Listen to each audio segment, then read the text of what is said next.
Halo Tribunar, salam jumpa di spesial interview hari ini bersama saya, Salma Pikalkata.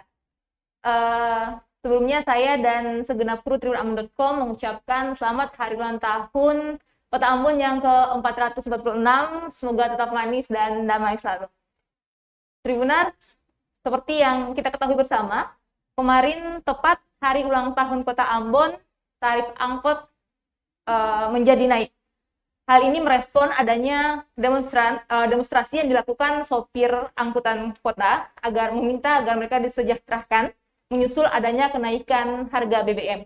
Namun, kebijakan ini menuai pro kontra. Pasalnya, masyarakat menilai justru tarif angkot naik ini membuat mereka semakin susah di tengah pandemi ini.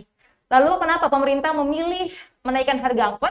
Untuk menjawab hal tersebut, saat ini di studio tribunambon.com, saya sudah bersama dengan dinas yang paling terkait dengan kebijakan ini, yakni Dinas Perhubungan Kota Ambon. Saat ini saya sudah bersama dengan Kepala Dinas Perhubungan, Pak Robi Sapulete. Selamat sore, Pak.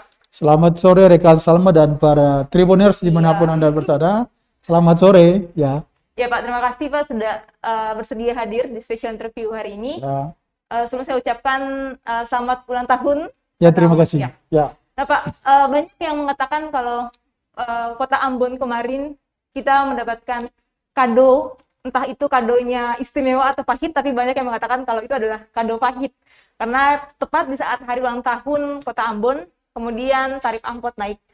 Kenapa sih Pak pemerintah memilih menaikkan harga angkot di tengah pandemi yang ekonomi masyarakat semakin sulit saat ini? Ya, baik, terima kasih rekan Salma. Sebenarnya kalau dikatakan tadi bahwa kenapa pemerintah Kota Ambon memilih untuk menaikkan tarif angkot sementara pandemi ini belum berakhir. Itu bukan pilihan pemerintah Kota Ambon. Tetapi ini adalah merupakan jawaban terhadap adanya kebijakan nasional untuk merubah dari bahan bakar premium jadi ke bahan bakar pertalite. Jadi sebenarnya bukan menaikkan, tapi merubah dari premium ke pertalite. Nah, hal ini yang membuat terjadi penyesuaian terhadap tarif angkutan umum. Kenapa? Sebab tarif angkutan umum itu di Kota Ambon itu terakhir itu di tahun 2014 lalu. 2014 sampai dengan tahun 2021 baru dia mengalami perubahan. Sebenarnya tidak ada perubahan jika tidak ada penyesuaian dari premium ke pertalite. Sehingga ini merupakan kebijakan nasional dan mau dan tidak mau, ya pemerintah hanya melakukan penyesuaian terhadap perubahan premium ke pertalite itu sendiri. Jadi ini bukan buntut dari demo para supir 26 Agustus lalu yang membuat... Sebenarnya demonya itu juga itu menyatakan sikap mereka karena mereka adalah pelaku, ya, pelaku dari aktivitas transportasi itu sendiri yang melayani masyarakat, di mana tarif angkutan di 2014 itu yang sampai kemarin masih berlaku, itu kan menggunakan bahan bakar premium yang waktu itu ada pada angka Rp6.000. Nah, sekarang terjadi kebijakan ini, lalu premium itu digantikan dengan pertalite yang kisarannya pada angka 7.850, disparitasnya itu pada angka 1.850 terhadap tarif yang lama, artinya pada BBM yang lama.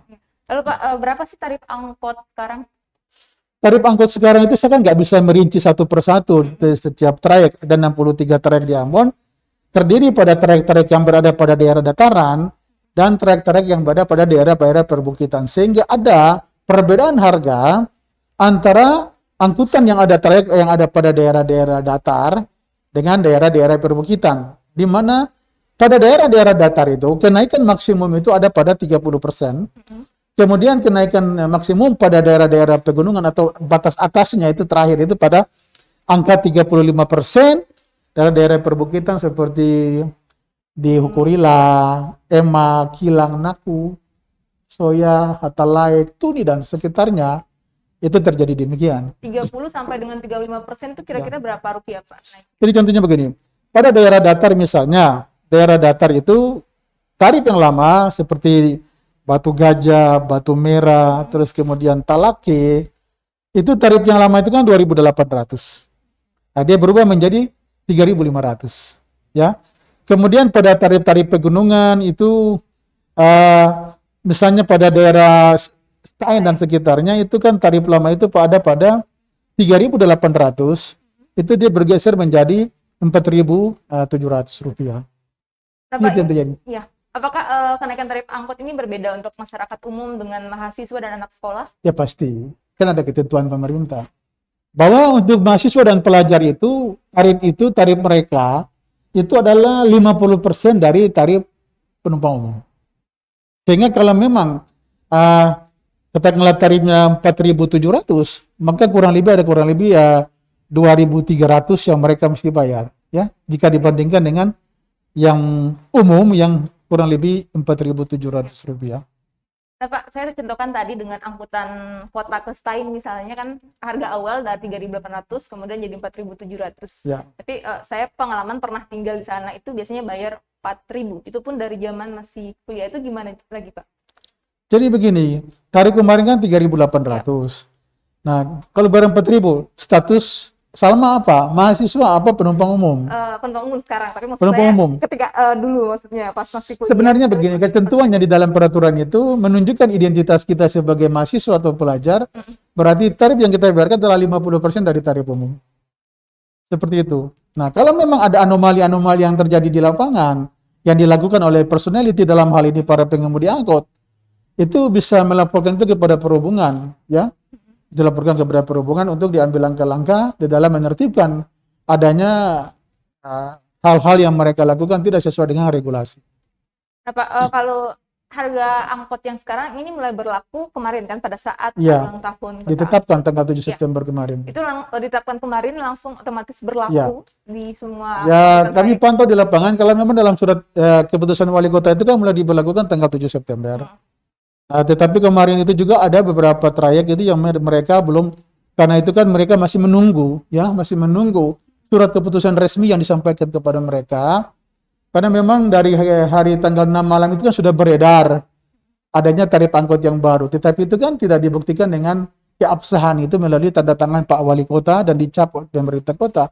Itu yang resmi yang mesti dipasang. Jadi kalau ada tidak memiliki itu berarti kan dianggap tidak legal. Seperti itu. Jadi kemarin itu memang masih ada beberapa trayek yang masih memperlakukan tarif yang lama. Tetapi mulai tadi setelah kami pantau itu sudah sebenarnya semua trayek itu sudah dengan menggunakan tarif yang baru. Ini baru saya terima informasi lagi bahwa ada trayek tertentu yang bagi masyarakat mereka tidak berkeberatan dengan naiknya tarif ini. Cuma ada pemberlakuan dari para pengemudi angkot yang sengaja memungut barang, ya, barang bawaan penumpang. Seperti yang disampaikan ke saya bahwa kalau bawa kartun Sarimi itu dipungut itu per karton itu Rp1.000. Nah, itu yang nggak bisa. Nanti kami akan pantau itu trayek mana untuk kita ambil langkah-langkah tegas. Nah, Pak, ini kan kita banyak seperti yang tadi harga angkot sudah mulai naik, kemudian ada juga yang seperti tadi Pak sebutkan, harga barang juga dipatok harga. Itu nanti bagaimana Pak? Dishub kemudian melakukan pengawasan di lapangan? Nah, yang pertama kan saya sudah perintahkan ke pihak staf perhubungan yang ada di terminal untuk melakukan pengawasan itu. Jadi itu mungkin sebelum kendaraan bertolak meninggalkan terminal itu perlu ada sosialisasi disampaikan kepada mereka bahwa penumpang itu menyaksikan apa yang disampaikan oleh perhubungan bahwa kita menarik retribusi sesuai dengan SK Wali Kota nomor 613 tahun 2021 tentang penyesuaian tarif angkutan umum. Nah, apabila ada terjadi kelebihan dari pembayaran itu ya dan merugikan masyarakat dan dikomplain oleh masyarakat, maka itu perlu kita lakukan langkah-langkah penertiban terhadap perilaku oknum ya dari pengemudi tertentu yang sengaja melakukan hal demikian. Oke. Nah, Tribuners, jadi alasan kenapa tarif angkot naik karena BBM premium sudah dihapus, ya Pak. Dan angkot juga mulai berlaku kemarin. Itu harga angkot mulai naik dari 800 sampai 1.200 rupiah dan itu juga berbeda antara kota yang di dataran dan juga yang di pegunungan. Sebelum saya lanjut, mungkin kepada Tribuners kalau ada yang mau ditanyakan terkait dengan tarif angkot ini boleh langsung komen di kolom komentar yang sekarang kita live di Facebook dan juga YouTube Tribun Ambon.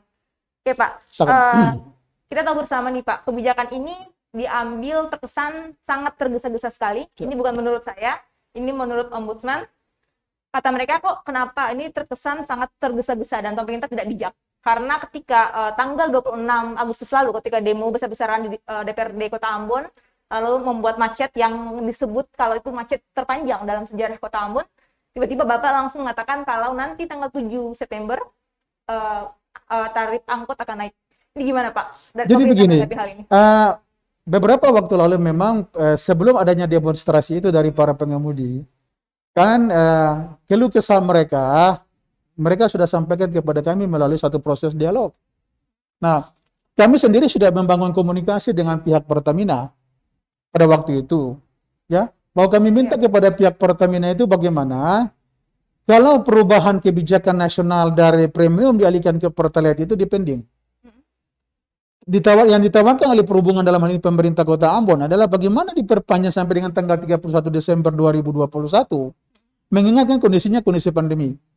Nah, tetapi Pertamina mengancam kepada kami, ini kan kebijakan nasional, dan sampai semestinya tanggal 1 September itu deadline terakhir produksi premium oleh Pertamina. Ya.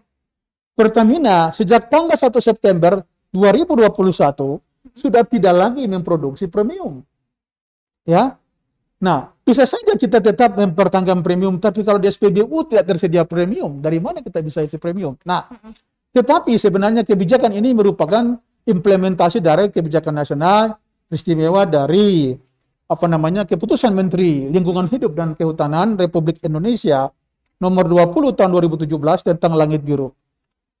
Rekan Selamat, perlu kita ketahui bersama, premium terakhir di negara Asia Tenggara hanya Indonesia yang masih menggunakan itu. Nah, Pak, tahan dulu, mungkin saya mau tanya, kalau ini juga masih kata Ombudsman, katanya kalau memang kebijakan kemarin menyusul dengan dihapusnya Premium.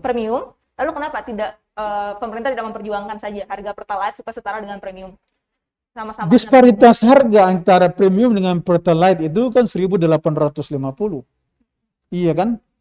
Bagaimana ini? Seluruh Indonesia itu sudah berubah, kecuali di Ambon, bahkan di Maluku sudah berubah. 11 kabupaten kota yang ada di Maluku, itu baru Ambon yang belum menggunakan Pertalite. Semua kabupaten kota sudah menggunakan Pertalite dengan tarif 7.850, kecuali Ambon. Nah, kebijakan nasional sudah berjalan, ya, dari Sabang sampai ke Merauke Indonesia, itu sudah berubah. Nah, sebenarnya kalau dikatakan oleh Ombudsman kenapa pemerintah tidak mempertahankan saja, ya, dan dengan katakanlah dengan premium dengan Pertalite harga premium, saya pikir itu kan dalam pandangan Pertamina itu kan ada kerugian besar, ya, karena disparitas harga 1.850 dikalikan dengan berapa juta kiloliter yang dijual setiap hari itu kan juga cukup merasakan atau memberatkan Pertamina. Tapi itu urusan Pertamina. Sebenarnya Ombudsman itu mesti menyuarakan itu ke pemerintah pusat. Jadi kami di daerah ini kan tinggal menyesuaikan saja. Makanya saya bilang tadi, ini dalam kerangka penyesuaian. Pemerintah kota tidak menaikkan tarif, tapi menyesuaikan dengan harga Pertalite, perubahan premium ke Pertalite. Maka terjadi penyesuaian harga. Ada disparitas harga antara Pertalite dengan premium yang saya bilang tadi. Sehingga ketika diberlakukannya Pertalite, maka ini hanya proses penyesuaian. Tapi begini Pak, banyak masyarakat yang merasa resah karena sekarang juga pandemi. Siap.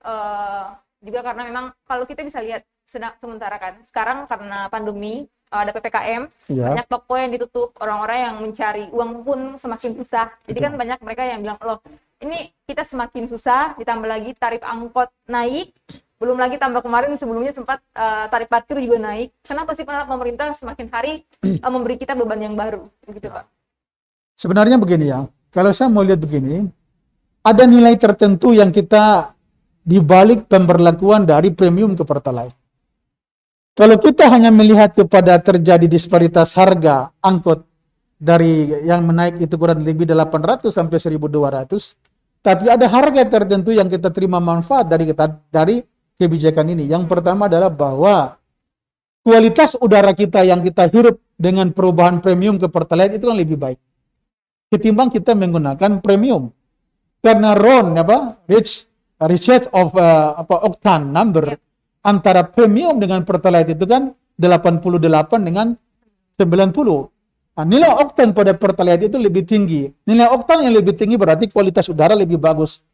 Mesin juga awet, ya, dan sebagainya. Jadi ada hal penting yang kita garis bawahi, bahwa yang paling penting di situ bahwa kualitas udara kita akan lebih baik antara kita menggunakan Pertalite dengan premium. Kita mengerti sungguh bahwa ini kondisi pandemi, tetapi lebih manfaat lagi bahwa kualitas udara yang kita hirup setiap hari ini Karena kenapa? Transportasi ini kontribusi di lain pihak dengan pabrik dan sebagainya, industri. Tapi transportasi ini adalah kontribusi terbesar bagi terjadinya polusi udara.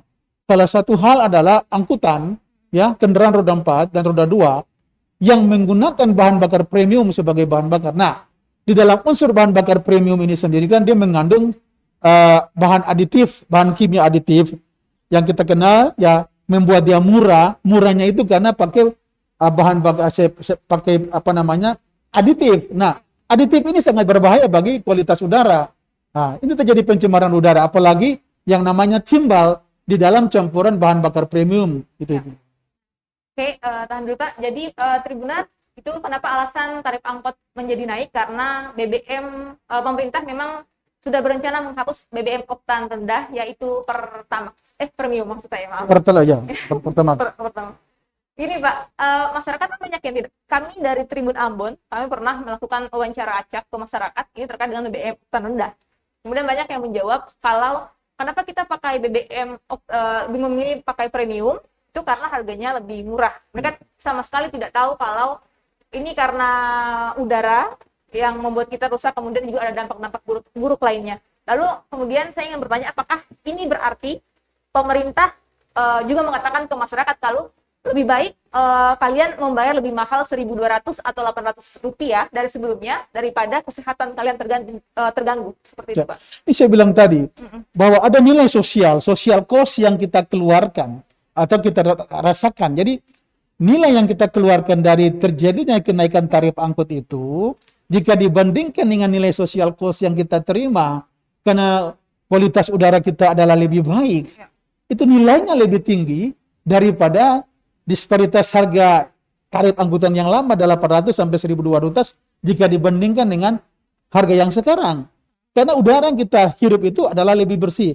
Bayangkan saja, negara-negara luar, jangankan kita berbicara di negara Asia yang lebih maju, tapi negara-negara di Asia Tenggara, mereka sekarang sudah tidak lagi menggunakan bahan bakar dengan nilai RON, Research Octane Number, itu di bawah 90. Rata-rata mereka sudah menggunakan nilai oktan itu di atas 90. Bahkan negara-negara itu sudah menggunakan Pertamax, bukan lagi Pertalite. Sementara kita sekarang masih bergerak daripada premium ke Pertalite. 88 nilai oktannya, ya 90 nilai oktan. Nah, kalau nilai oktan 90 saya sampaikan tadi, membuat kualitas udara kita lebih baik. Jadi saya bilang begini, bahwa nilai manfaat yang kita rasakan dengan menggunakan nilai oktan 90, itu lebih baik daripada kita menggunakan nilai oktan yang 88. Walaupun nilai oktan 88 itu lebih murah ketimbang nilai oktan 90. Tetapi manfaat yang kita rasakan di luar harga kos ekonomi yang kita bayarkan dalam tarif angkutan itu tinggi, lebih rendah ketimbang dengan menggunakan Pertalite. Jadi masyarakat, mari kita lihat bahwa manfaatnya lebih besar, manfaat sosialnya lebih besar yang kita rasakan daripada manfaat ekonomi. Jadi Pak, berarti ini memang bukan kado pahit bagi warga Kota Ambon.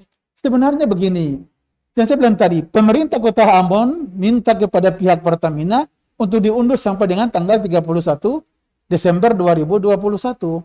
Tetapi secara nasional sudah tidak bisa lagi. Jadi sebenarnya kemarin tanggal 1 September 2021 itu sudah tidak lagi diproduksi premium.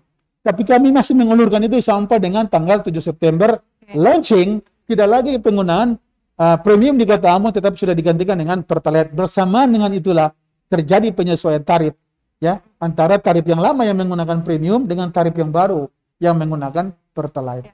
Nah, Pak, ini kami ada pertanyaan dari Tribuners. Ya. Ada yang komen di Facebook kita nih, Pak. Katanya tadi ini ada demo tolak kenaikan tarif angkot. Ya. Gimana Pak tanggapannya terkait dengan demo tadi? Jadi begini, artinya bahwa dalam hal ini pemerintah itu harus berdiri di tengah. Ya. Artinya bahwa kita tetap mengutamakan kepentingan masyarakat pengguna jasa transportasi dan masyarakat sendiri yang sebagai pelaku usaha transportasi. Kalau tetap kita mempertahankan dengan tarif yang lama, berarti kan ada ketidakpuasan dari pemilik angkutan dan dengan para pengemudi. Mereka bisa mogok lagi, dan ketika mereka mogok ini kan dampaknya lebih luas lagi. Ya, kerugiannya juga luar biasa daripada itu. Kalau terjadi demonstrasi, katakanlah mereka mogok untuk melayani masyarakat, otomatis masyarakat mesti berpindah dari kendaraan angkutan umum ke ojek. Kan cost-nya lebih tinggi lagi. Nah ini kita harus ambil jalan tengah. Jadi mau dan tidak mau, kita mesti menyesuaikan. Jadi yang saya bilang tadi bahwa ini adalah penyesuaian dari premium ke Pertalite.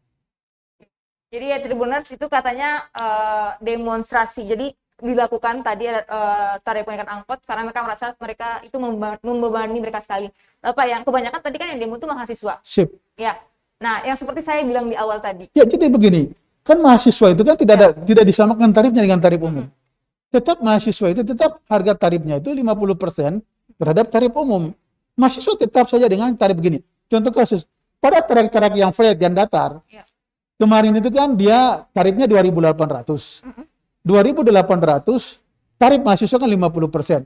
Sekarang juga dia tarifnya itu kurang lebih 3.500 dan tarif mahasiswa juga tetap 50% dari tarif umum. Jadi untuk mahasiswa dan pelajar sendiri itu kan tarifnya itu tidak terlalu tinggi dan masih dalam batas toleransi karena naiknya cuma 100-200 rupiah. Saya bilang tadi 300 rupiah, maksimum 300 rupiah. Karena ini 50% dari 50%. harga ya, tarif yang sebelumnya. Misal kalau ke Stein misalnya angkutan dari 3.800 naik jadi hampir 5.000 lah. Berarti 50% jadinya 2.500 gitu, Pak. Ya kurang lebih 2.300 kalau nggak salah. Nah, Pak, ini tapi kan yang kita lihat sopir-sopir angkutan kota itu mereka memberikan harga yang sama. Itu umum masyarakat, anak sekolah ya semuanya diberikan harga yang sama. Itu gimana lagi, Pak? Itu nggak bisa.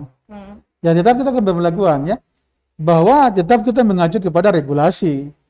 Nah, kalau memang ada para pengemudi yang demikian dapat sampaikan kepada pemerintah, ya, sehingga para pengemudi yang oknum ya, itu kita bisa tertibkan mereka. Bawa kembali kepada regulasi.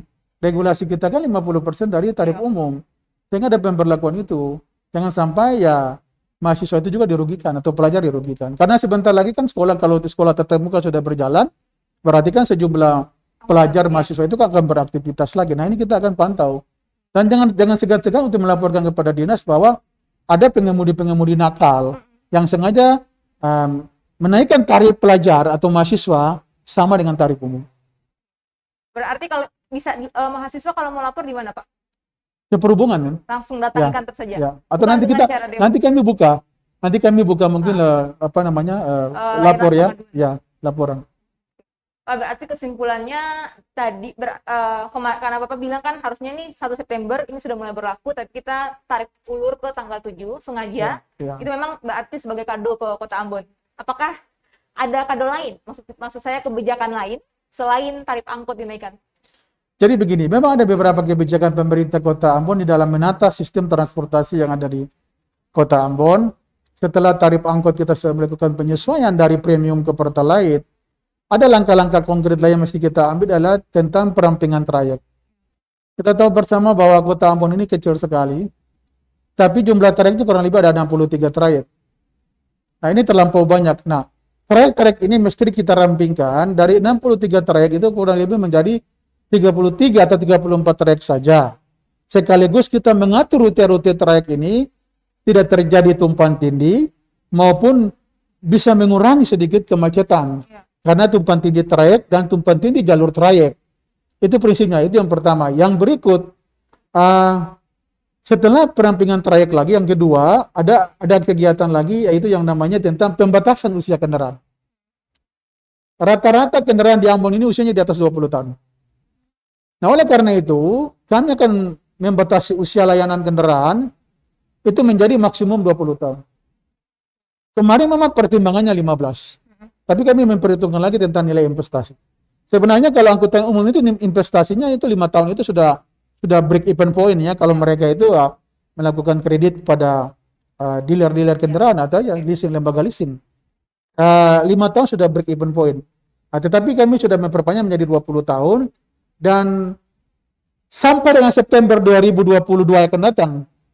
Ya, kado kedua ya. Apa tuh, Pak? Sudah tidak ada lagi angkutan yang beroperasi di Kota Ambon di atas 20 tahun. Jadi Pak, pertama dulu saya tanya ini soal perampingan trayek dari 63 menjadi 33 ini semuanya di Kota Ambon atau juga ada di Maluku Tengah, maksud saya seperti angkutan yang ke Tulehu, ke Suli? Nah, di Kota Ambon. Karena kan kewenangan pemerintah kota kan cuma di batas Kota Ambon saja. Gitu. Berarti juga termasuk berlaku untuk tarif angkot yang naik cuman di Kota Ambon saja, khusus Kota Ambon. Kalau kita ke Tulehu, kita ke Suli, itu berarti Itu kebijakan daripada pemerintah provinsi karena itu kan merupakan AKDP antar kota dalam provinsi. Kebijakannya daripada pemerintah provinsi. Perampingan trayek. Jadi ini akan jadi kado ulang tahun juga tahun depan. Enggak, perampingan trayek enggak bukan kado ulang tahun, tetapi perampingan trayek itu akan kami laksanakan sebelum tahun 2021 berakhir. Kado ulang tahun itu apabila di 7 September yang akan datang sudah tidak ada lagi kendaraan yang usia 20 tahun beroperasi di Kota Ambon untuk angkutan umum. Jadi maksudnya perampingan trayek ini artinya nanti Bapak dan juga pihak lainnya turun dan melihat usia-usia angkutan lalu kemudian dicabut izin operasinya atau datanya sudah ada pada kami. Sudah ada pada kami. Seluruh data angkutan umum yang ada di Kota Ambon sudah ada pada kami. Tinggal kami akan lihat saja kendaraan DE berapa, pemiliknya siapa, ini sudah masuk daftar harus dikeluarkan. Nah, automatically izinnya kami cabut dan tidak bisa dioperasi lagi. Nah, kami masih memberikan ruang ya. Kami masih memberikan ruang lagi bagi mereka. Nah, tetapi ada salah satu kebijakan lagi. Langkah yang mesti diambil adalah bagaimana kita survei dulu kebutuhan angkutan umum di kota. Setelah kita rampingkan, kita hitung berapa kebutuhan angkutan umum. Kebutuhan ini maksudnya gimana, Pak? Trayek Stein misalnya. Berapa sih untuk aktivitas keseharian jumlah angkutan umum yang dibutuhkan untuk Stein? Supaya kenapa? Kita bisa mengendalikan jumlah angkutan yang beroperasi antara supply dan demand. Ya. Artinya bahwa kalau demand-nya butuh kendaraan 10, supply-nya juga 10. Jangan sampai demand-nya butuh 10, supply-nya 15. Berarti kan over. Nah, over ini ada dua. Terjadi gesekan antara sesama pengemudi saling berebut penumpang, dan yang kedua sumber kemacetan. Pak, sebelum saling berebut penumpang, itu juga ada banyak sopir yang banyak berkomentar soal perampingan trayek ini. Ya. Karena mereka bilang kalau misalnya kalau perampingan kita makan apa, kita cari uang lagi dengan apa misalnya. Karena ada beberapa sopir yang membawa angkut yang usianya lebih dari 20 tahun. Itu nanti gimana? Itu bukan perampingan trayek, itu pembatasan usia kendaraan. Oke. Itu pembatasan usia kendaraan. Jadi Pak, saya tanya dulu kalau gitu soal perampingan trayek. Kalau misalnya di arah Stein sudah lebih, lalu nanti sisanya dikemanakan, Pak? Kita hitung kebutuhan berapa kebutuhan Stein. Kan bukan cuma Stein. Nah, kalau Stein itu kan yang daerah Kebun Cengke dan sekitarnya ada 5 trayek. Ada Kebun Cengke, ada Galunggung, ada Kaihena, ada Stein sendiri, ada Setia Alaska.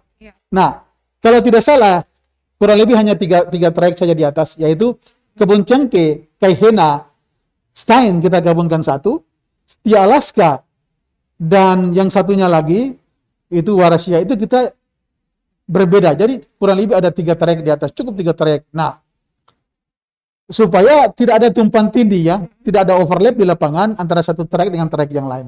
Nah, contoh kasih saya bilang begini, ada trayek Arselobar, interval kurang lebih 400 meter dari Arselobar, ada trayek Taman Makmur.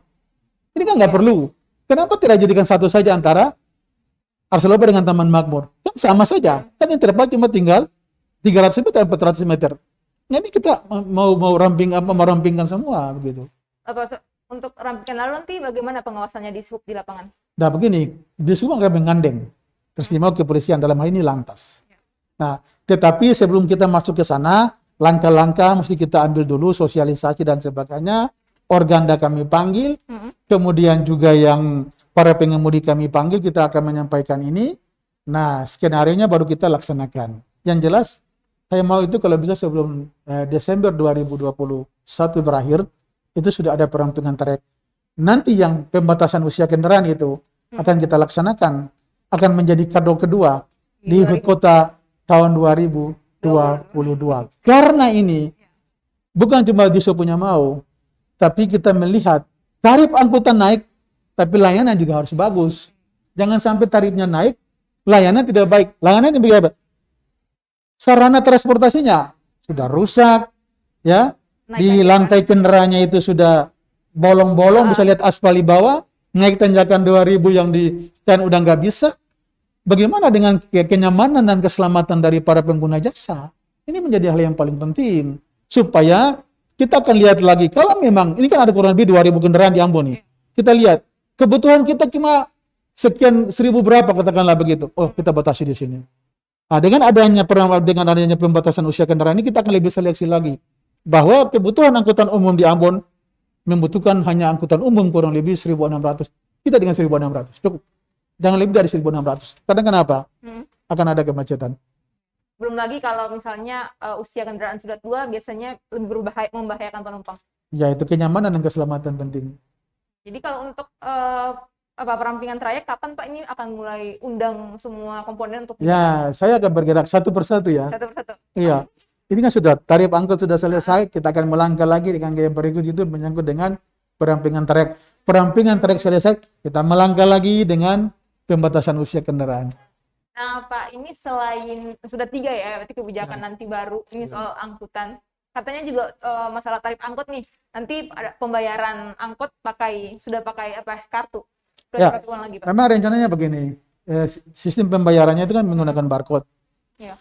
Sistem menggunakan barcode itu berarti yang pertama kita benahi dulu.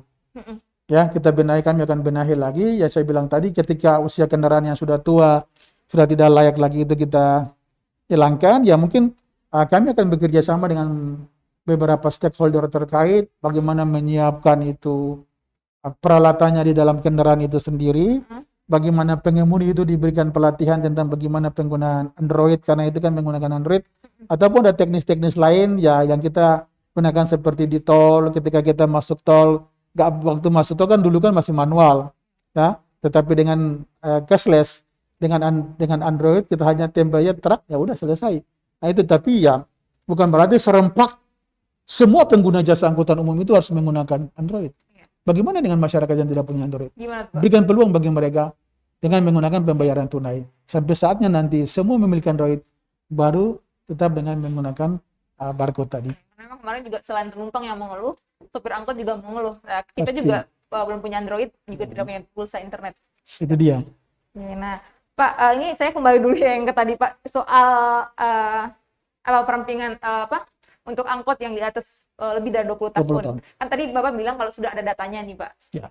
Kasih bocorannya dong Pak, berapa banyak sih Pak? Kalau saya angkot lihat yang- itu data kalau di atas 20 tahun, kalau saya pantau itu di data kami, 2 tahun lalu sudah 300-an.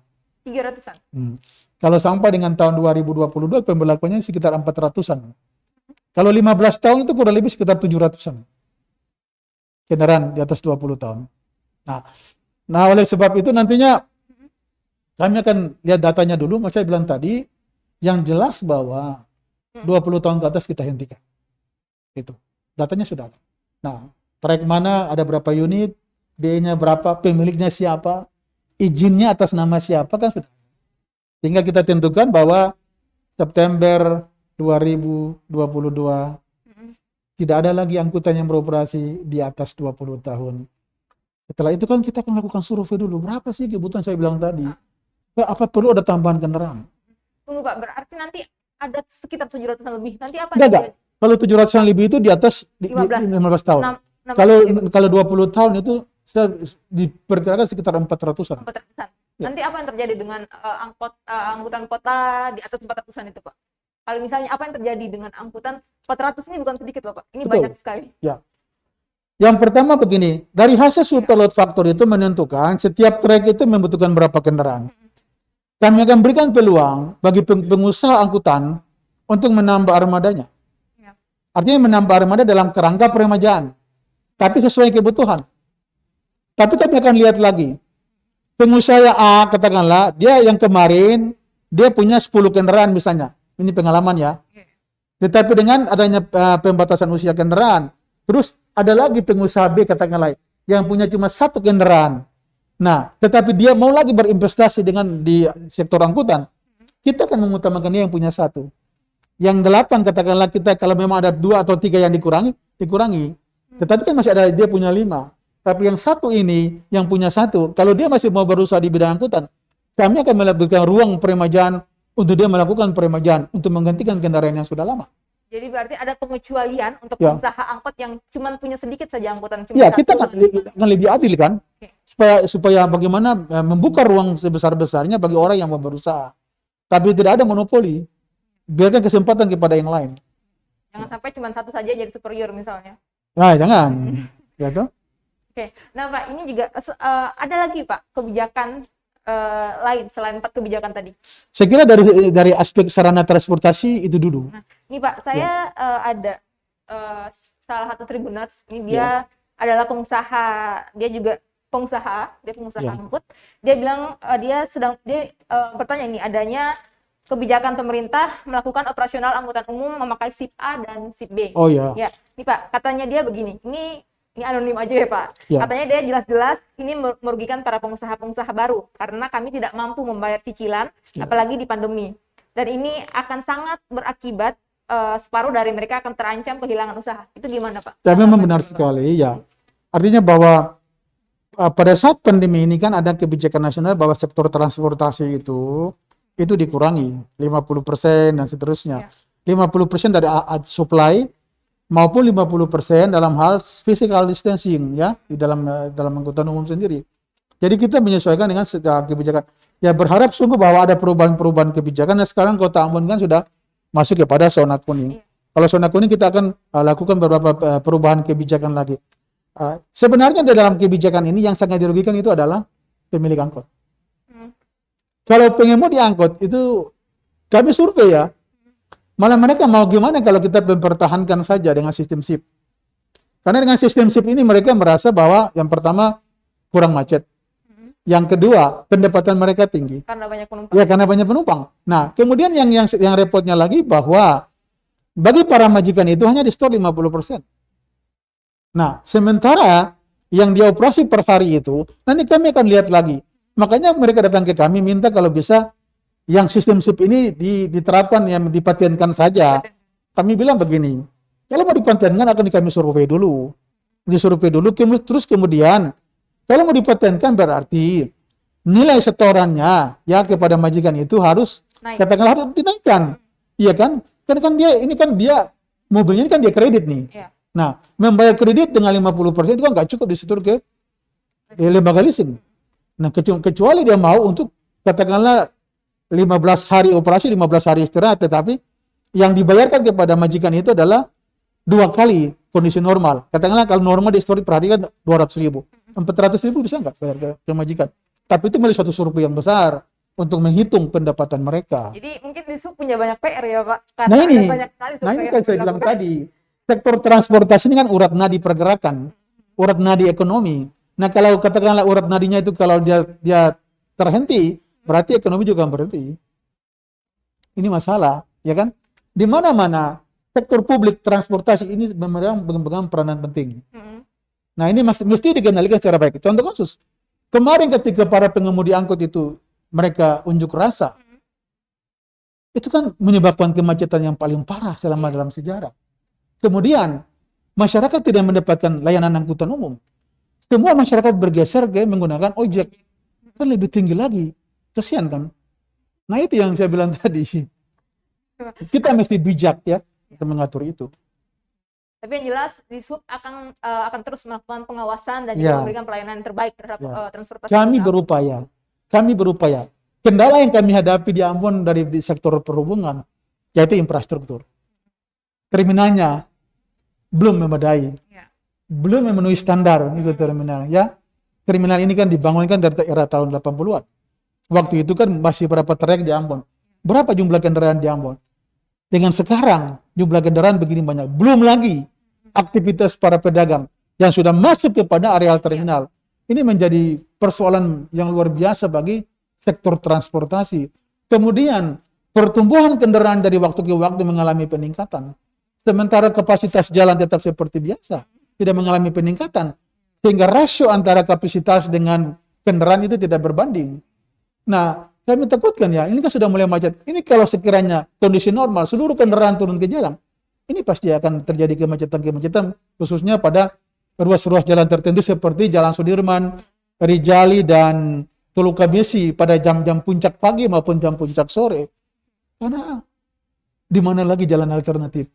Jangan jauh-jauh saja Pak. Kita lihat kalau di Pasar Mardika, kalau saat kita berbelanja memang kadang manusia dan kendaraan itu seperti berjalan bersamaan, gitu kan ya Pak? Di Pasar Mardika itu kan yang pertama sudah tidak ada areal parkir. Ya. Yang kedua, badan jalan sudah digunakan oleh para PKL. Ya kan? Kendaraan mau keluar terminal sudah sangat tidak bisa. PKL sudah masuk menutupi badan jalan. Belum lagi PKL sudah masuk lagi ke dalam terminal. Jadi harapan kami mungkin dengan dibangunnya pasar yang baru, ada perubahan-perubahan, PKL dimasukkan ke dalam semua, sehingga kita bisa tata arus lalu lintas yang ada di depan pasar itu sendiri. Kemudian sudah disediakan ruang parkir, supaya parkir itu bisa kita tata. Dengan demikian arus itu bisa bergerak, sehingga dia bisa menjadi alternatif. Selain jalan Tuluka Besi menuju jalan Sudirman, ada jalan alternatif lagi dari Jalan Pantai Merdeka menuju Jalan Sultan Hasanuddin.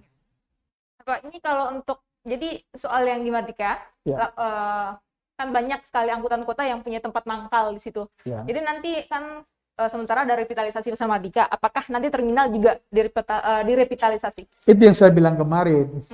Nah, kalau bisa ya, kalau memang sudah ada pasar seperti itu kan begini, pasar ini kan, terminal ini kan tidak boleh berjauhan dengan pasar.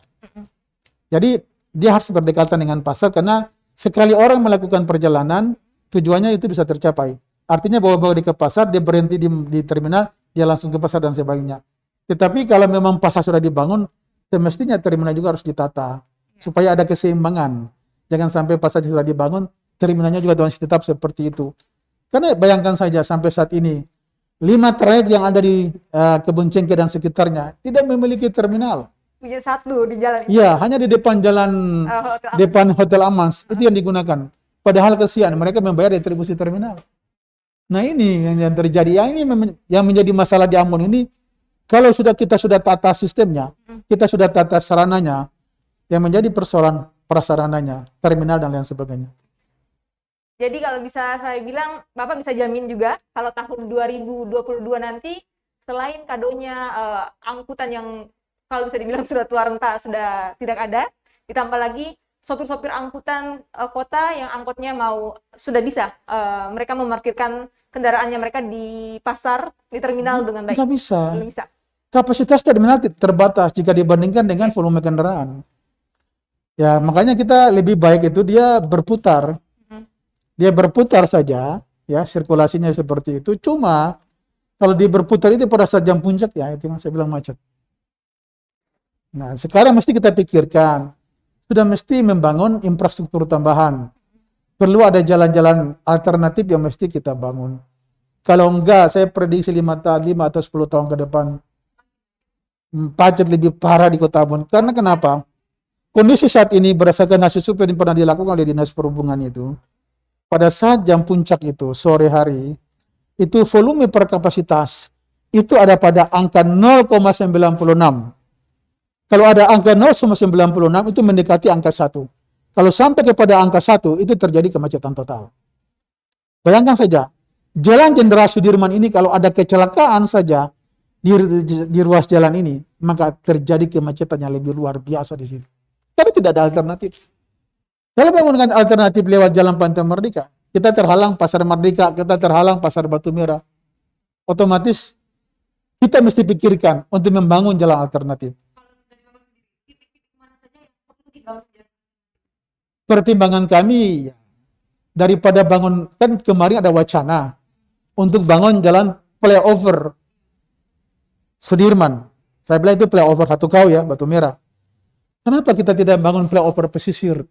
Ya, dari areal Pelabuhan Slamet Riyadi terkoneksinya ke jalan Pandang Kasturi, keluarnya ke arah Tantui. Kenapa nggak bisa kita bangun di situ? Kenapa pilih itu? Dan kalau dari sini kan, nah sekarang itu kalau dibangun di atas jalan yang sama, itu kan berarti pengerjaannya di atas jalan yang existing yang ada saat ini akan lebih parah lagi terjadi kemacetan di situ. Saya bilang coba dikaji lagi analisa dampak lalu lintas konstruksi dan pasca konstruksi dari pembangunan itu. Apakah tidak cukup kita lebarkan saja dari arah sini sisi kiri jalan sampai ke pertigaan Karangpanjang, anggaran yang sisa itu kita bangun flyover pesisir. Saya nggak tahu. Tapi itu kan beberapa tahun lalu menjadi wacana dan itu sudah dibuat DED-nya, Detail Engineering Design, sudah disiapkan oleh dari Balai Jalan Nasional yang ada di Maluku. Itu sudah disiapkan. Kami sudah sampaikan Waktu itu saya belum di perhubungan. Saya masih di PU.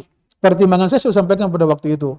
Tapi dalam beberapa diskusi saya sudah sampaikan, pertimbangkan baik-baik membangun flyover di Jenderal Sudirman.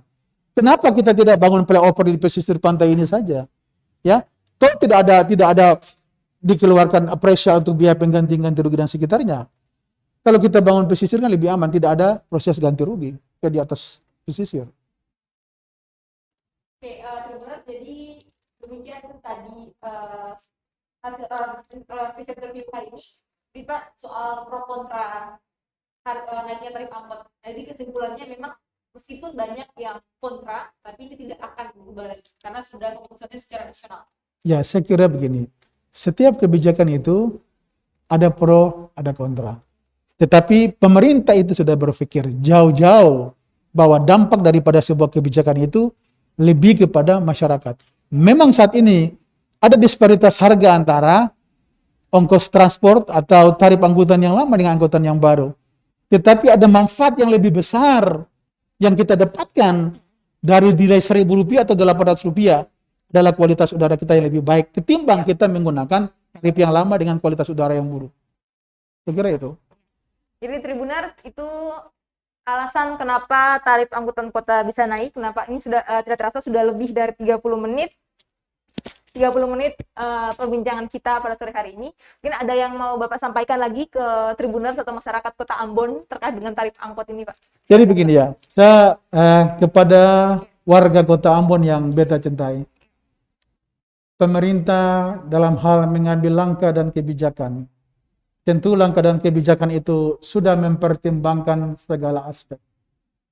Pemerintah Kota Ambon mengambil kebijakan yang menaikkan tarif angkutan umum bukan kemauan pemerintah Kota Ambon, tetapi ini semata-mata dalam kerangka menyesuaikan ya penggunaan bahan bakar dari premium ke pertalite.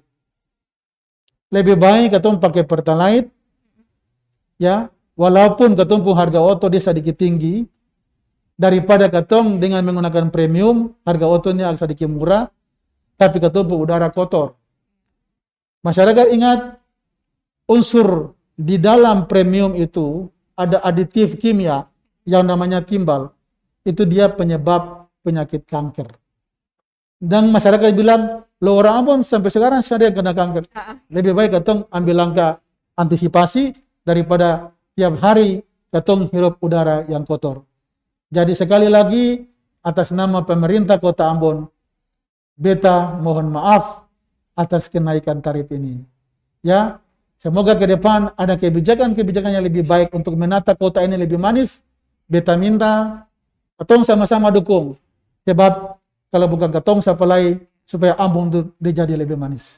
Terima kasih Tribuners dimanapun saudara berada. Terima kasih banyak, Pak. Ya. Oke, dan jadi Tribuners, lebih baik uang Rp1.200-800 itu keluar daripada katong harus masuk rumah sakit dengan biaya miliaran per kanker. Semoga katong semua dijauhkan. Semoga sehat selalu, Pak. Terima kasih. Tribuners juga.